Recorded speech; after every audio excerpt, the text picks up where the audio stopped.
بسم اللہ الرحمن الرحیم۔ سامعین، میں نے اپنی پہلی گفتگو میں آپ سے بات کی تھی کہ اللہ تعالیٰ نے بندے کو جج بننے کی قابلیت دی ہے، فیصلہ کرنے کی قابلیت دی ہے۔ اب میں یہ بتانا چاہتا ہوں کہ خدا تعالیٰ کی جو صفت مالکیت ہے وہ کن عملی اصولوں پر کام کرتی ہے۔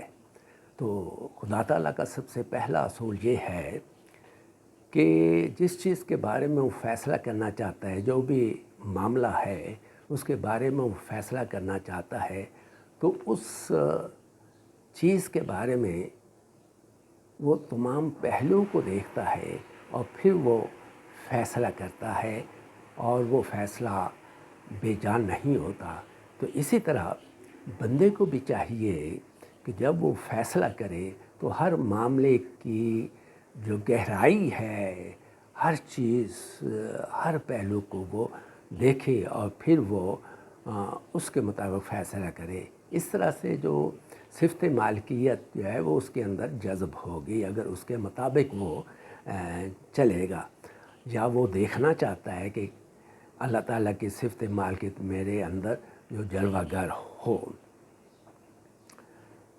اب جب بندہ اس طرح سے فیصلہ کرے گا اور ہر پہلو کو دیکھے گا تو اس کا فیصلہ انتہائی درست ہوگا، غلط نہیں ہوگا، بے جان نہیں ہوگا۔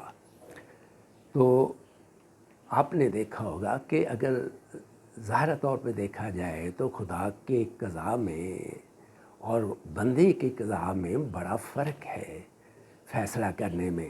تو اس لیے بندے کو چاہیے ہمیشہ کہ وہ خدا کی صفت مالکیت کا جو اصول ہے اس کے اوپر کاربند رہے اور ہر دم اسی پہ عمل کرے۔ اب خدا تعالیٰ کا دوسرا اصول وہ یہ ہے کہ جس کام کا جرم ہے وہ اسی کے مطابق اس کی جو فیصلہ کرے یا سزا دے۔ یہ نہیں کہ کسی دوسروں کے جرم کے بدلے میں اس شخص کو آپ سزا دے دیں، یا اس کے جرموں کے بدلے میں کسی اور کو آپ سزا دینی شروع کر دیں۔ تو اس لیے اپنے اندر اگر آپ صفت مالکیت کا جذبہ یا اس کا ظہور چاہتے ہیں یا اس کو جذب کرنا چاہتے ہیں تو پھر آپ کو چاہیے کہ جتنا کسی کام کا جرم ہے اس کے عین مطابق اس کو سزا دی جائے، اور جب بھی وہ فیصلہ کرے تو پھر اس نسبت سے اپنے فیصلے کو محدود رکھے، اس سے آگے فیصلے کو بڑھنے نہ دے۔ اور اس کے بعد یہ دوسرا اور تیسرا اصول ہے اس کا، اور چوتھا اصول اللہ تعالیٰ کا یہ ہے کہ وہ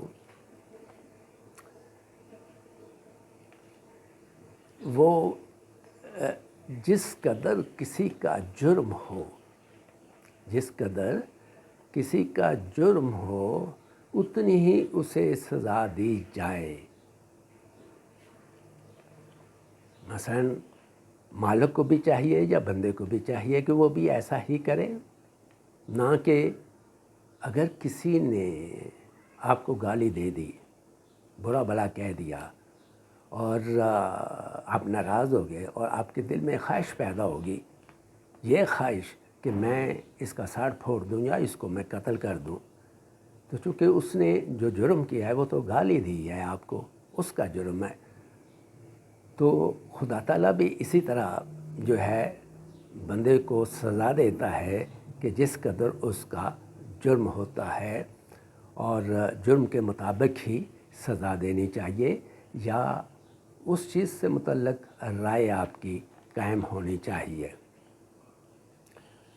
اب اللہ تعالیٰ کا پانچواں اصول یہ ہے کہ جب اللہ تعالیٰ فیصلہ کرتا ہے تو وہ اپنے سامنے میزان کو رکھتا ہے یعنی وہ دیکھتا ہے کہ جرم تو بندے نے کیا ہے، مگر کس حالت میں اس نے جرم کیا ہے۔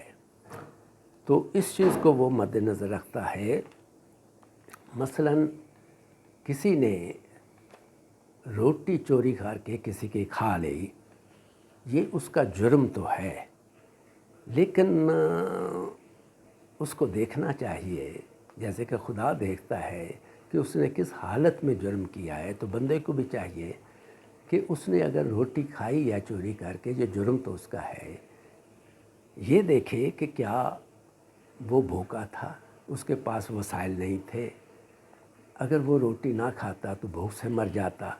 تو یہ جو ہے میزان، یہ بندے کو اپنے سامنے رکھنا چاہیے، اس کے بغیر اس سے فیصلہ نہیں کرنا چاہیے۔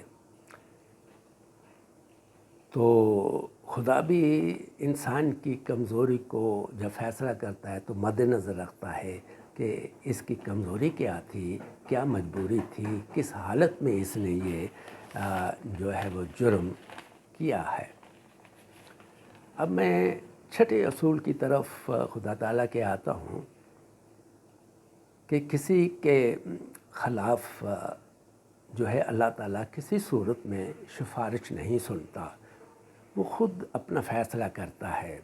تو اس لیے بندے کو بھی ضروری ہے، یا اس کے لیے بہت ضروری ہے کہ وہ بھی کسی کے کہنے پر کوئی فیصلہ نہ کرے، کسی کی سفارش نہ مانے۔ کوئی کہے جی فلاں نے چوری کی ہے، وہ اسے پکڑ کے جیل میں ڈال دے یا اس کو سزا دینی شروع کر دے۔